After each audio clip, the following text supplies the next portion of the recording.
নমস্কার বন্ধুরা, আমি শবরী। আমার চ্যানেলে আপনাদের আরেকবার স্বাগত। আজ শনিবার, আর শনিবারের রাত মানেই আমরা জানি ভয়ের গল্প, ভূতের গল্প এগুলো দিয়ে ভরা।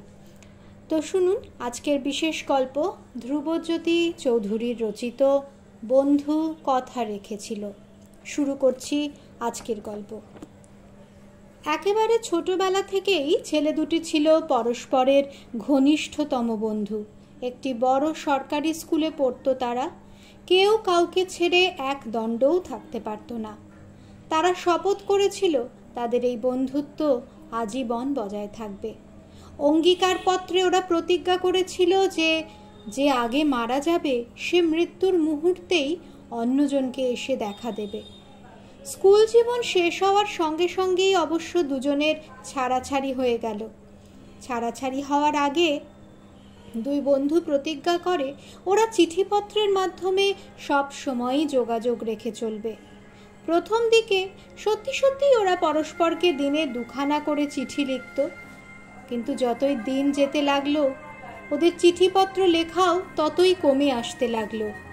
প্রথমে দিনে একবার, পরের সপ্তাহে দুবার। এরপর উইলি যখন ভারতবর্ষে চলে গেল, চিঠিপত্র লেখা আরও কমে গিয়ে শেষ পর্যন্ত তা বন্ধ হয়ে গেল। মিস্টার বি লন্ডনের এক খ্যাতনামা ব্যারিস্টার হয়ে উঠলেন, আর বন্ধু উইলি ভারতবর্ষে সামরিক পেশায় ব্যস্ত রইলেন। দুজনের মধ্যে আর কোনো যোগাযোগ রইল না। সেই নিবিড় বন্ধুত্ব কোথায় মিলিয়ে গেল। বহু বছর কেটে গেল এভাবেই। একবার বড়দিনের আগে মিস্টার বি অনুভব করলেন কাজের অত্যধিক চাপে তিনি বড় ক্লান্ত হয়ে পড়েছেন। তার একটু বিশ্রাম ও হাওয়া বদল প্রয়োজন। তাই তিনি চলে গেলেন ভার্জিনিয়া ওয়াটার স্বাস্থ্যকেন্দ্রে। সেখানে গিয়ে ওয়েট লিয়েভ সরাইখানাটিতে উঠলেন তিনি। সেখানে নৈশভোজের পর নিচের হলঘরে বসে বসে পাইপটি ধরিয়েছেন। এমন সময় এক অদ্ভুত অজানা অস্বস্তিতে ভরে গেল তার মন। তার মনে হলো জানলার বাইরে থেকে কে যেন উঁকি মারছে। মুখটা খুব চেনা চেনা হলেও ঠিক মনে করতে পারলেন না। যাই হোক, জানলার পাশে গিয়ে বাইরের দিকে আরেকবার তাকালেন এবং দেখলেন জানলার বাইরে যে আছে সে আর কেউ নয়, তার স্কুল জীবনের সেই অভিন্ন হৃদয় বন্ধু উইলি। দরজাটা খুলে বাইরে গিয়ে দাঁড়ালেন। সামনের দিকে চেয়ে দেখলেন ঘনায়মান অন্ধকার, কেউ কোথাও নেই। কিন্তু সামনের দিকে তাকিয়ে থাকতে থাকতে তার মনে হলো সমস্ত অন্ধকারটা যেন এক জায়গায় এসে ঘনীভূত হয়ে উঠেছে। মনে হচ্ছে সেটা যেন কোনো অন্ধকার সুড়ঙ্গের মুখ, আর সেই মুখের ভেতর থেকে বেরিয়ে এলো একখানা চলন্ত আলোকিত ট্রেন। ক্রমশই সেটা আরও বেশি স্পষ্ট হয়ে উঠতে লাগলো। বিস্ফারিত চোখে মিস্টার বি দেখলেন সেই ট্রেনের একটা কামরায় দুজন লোক প্রচণ্ড মারামারি করছে। একজন অপরজনকে ঠেলতে ঠেলতে কামরার দরজার দিকে নিয়ে চলেছে। হঠাৎ দরজাটা এক ঝটকায় খুলে গেল, আর সেই খোলা দরজা দিয়ে তার বন্ধু উইলি ছিটকে বেরিয়ে তার পায়ের কাছে এসে পড়ল, মুখখানা ওপর দিকে তোলা। এক মুহূর্ত মাত্র, তারপরেই ওই ট্রেন, সুড়ঙ্গ, উইলির মুখ সব যেন ভোজবাজির মতো অদৃশ্য হয়ে গেল।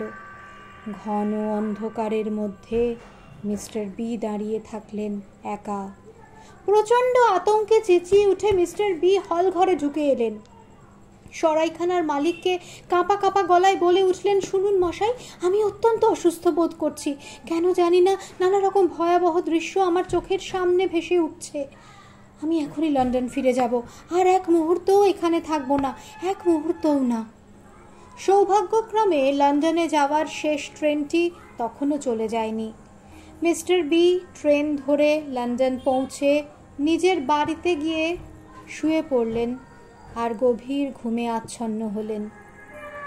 যখন ঘুম ভাঙল তখন তার শরীর আর মন দুটি ঝরঝরে হয়ে গিয়েছে।